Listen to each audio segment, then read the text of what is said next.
Israel sits on a strip of land smaller than most countries' single province, yet it now runs one of the most advanced economies on Earth.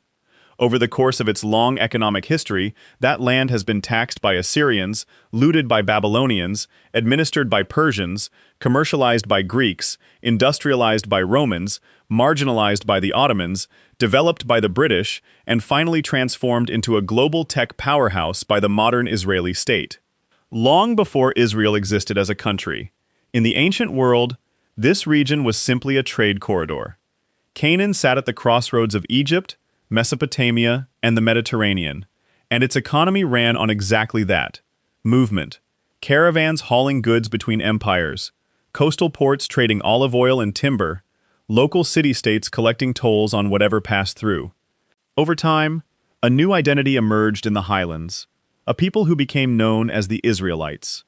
What made their economy distinct wasn't just what they traded, it was how tightly it fused with religion. Tithes, temple offerings, agricultural law, all of it built an economic system where worship and commerce were never fully separate. According to tradition, the kingdom's economy reached its peak under Solomon, who used Israel's position on major trade routes to grow extraordinarily wealthy, taxing merchant caravans, trading horses and chariots between neighboring powers, and funding one of the ancient world's most expensive construction projects, the First Temple in Jerusalem. The temple wasn't just spiritual, it functioned as the kingdom's treasury, a place where wealth, gold, and tribute physically accumulated. Jerusalem became not just the capital, but the economic center of the entire Israelite world. After Solomon, the kingdom split into two: Israel in the north and Judah in the south, and that division split the tax base and trade networks right along with it. That fracture made both kingdoms vulnerable. In 722 BC, the Assyrian Empire, one of the most ruthless economic machines of the ancient world, conquered the northern kingdom, deported large portions of its population, and absorbed its farmland and trade routes directly into the Assyrian tax system. The northern kingdom's economy simply ceased to exist as an independent unit. Judah held on a while longer, but not forever.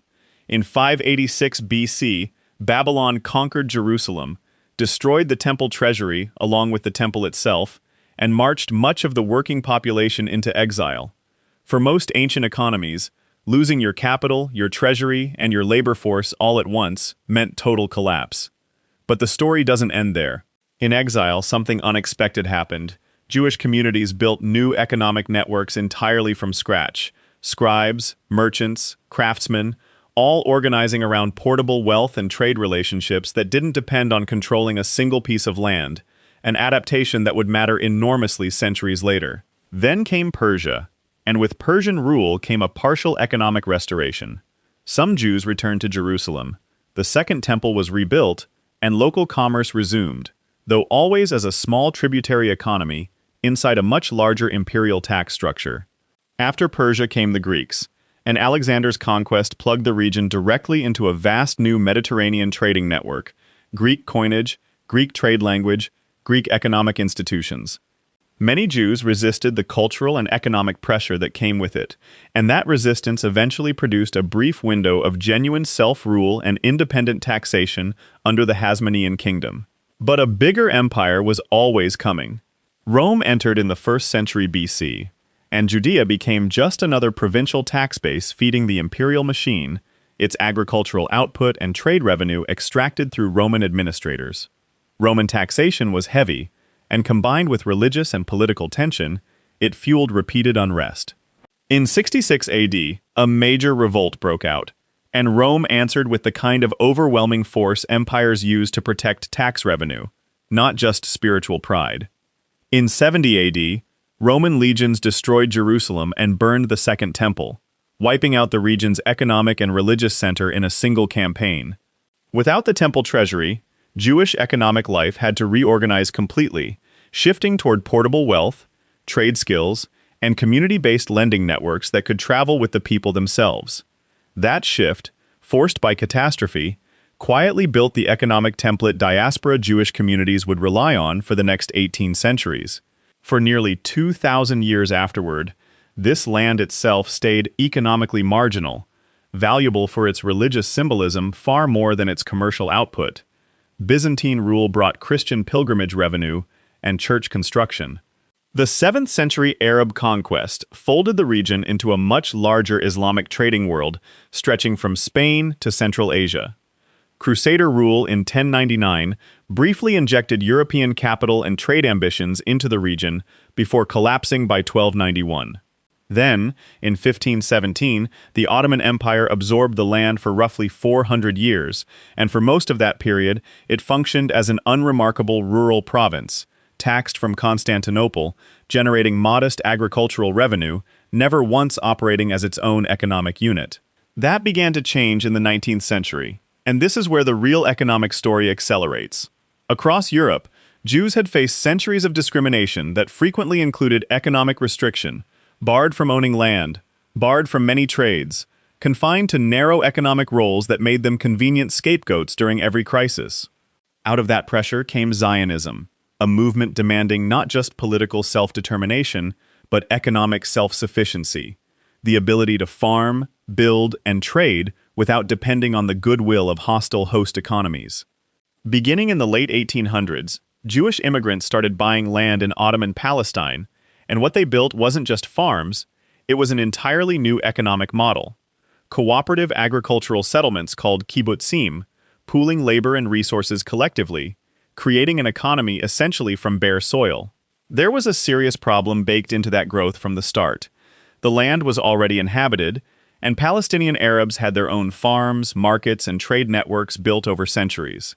As Jewish land purchases and immigration increased, competition over land, water, and labor intensified sharply.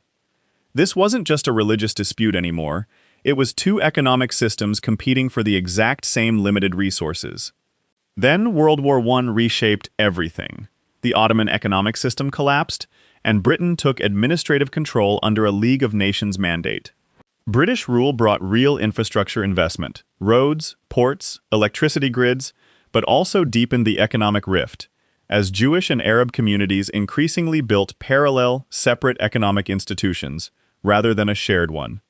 Jewish immigration accelerated, Arab economic anxiety grew alongside it, and violence began disrupting commerce on both sides. Then came the Holocaust, and the economic and human urgency for a Jewish homeland became undeniable. In 1947, the United Nations proposed splitting the land into two separate economies, one Jewish, one Arab. Jewish leadership accepted a plan that gave them less than they wanted. Arab leadership rejected it outright. On May 14, 1948, Israel declared independence, and the very next day, war broke out with neighboring Arab states. Israel survived, but its brand new economy was born directly into wartime conditions. No natural resources to speak of, a flood of refugee immigrants needing housing and jobs immediately, and international boycotts cutting off entire regional trading partners overnight. The 1950s were economically brutal. Israel imposed strict rationing and austerity just to feed a population that had roughly tripled in its first few years alone, absorbing Jewish refugees from Europe, North Africa, and the wider Middle East all at once. But the government invested heavily anyway in irrigation systems that turned desert into farmland, in manufacturing, in education, betting that human capital could substitute for the natural resources the country simply didn't have. Border clashes and regional hostility kept the economy locked into permanent high defense spending, but it kept growing anyway. Then came 1967. In just 6 days, Israel's military victory reshaped its entire economic map, gaining control of the Sinai Peninsula, the Golan Heights, the West Bank, and Gaza. Overnight, Israel's economy now had to administer, and in some form fund, territories filled with a Palestinian population entirely outside its own economic system. A tension over resources, labor, and land that has shaped economic policy in the region ever since. The 1973 war rattled confidence badly, proving that military dominance didn't automatically translate into economic stability. And by the late 1970s, Israel was battling brutal inflation that at one point climbed past 400% annually, forcing a drastic currency stabilization plan in 1985 that finally broke the spiral. Out of that crisis, something unexpected emerged. Freed from the emergency economic controls of its early decades, Israel began deregulating and opening itself to global markets through the 1980s and 90s, and a wave of highly educated immigrants, many arriving from the collapsing Soviet Union with strong engineering and scientific backgrounds, poured directly into a workforce hungry for exactly that talent. Government investment in technology incubators, combined with mandatory military service that doubled as elite technical training for thousands of young engineers every single year, quietly built the foundation for what the world now calls the startup nation. By the 2000s, Israel had more companies listed on the Nasdaq than any country outside the United States and China, an almost unthinkable outcome for a resource-poor nation that had been rationing bread just 2 generations earlier. Today, Israel's economy is one of the most advanced on the planet, built on software, cybersecurity, and pharmaceuticals rather than land or oil. But the deeper economic questions the conflict created were never fully resolved. Gaza and the West Bank remain economically separate, disconnected, and dramatically poorer than Israel itself, caught in decades of blockade, restricted trade, and repeated destruction from war, most recently and most severely after October 7, 2023. So the question that remains is the same one that's echoed through every single era of this land's economic history. Can 2 economies built on the same small strip of land ever actually share it? Or will one always be built directly on top of the other's ruins? If you learned something from this breakdown, leave a like, drop your thoughts in the comments, and subscribe for more deep dives like this one.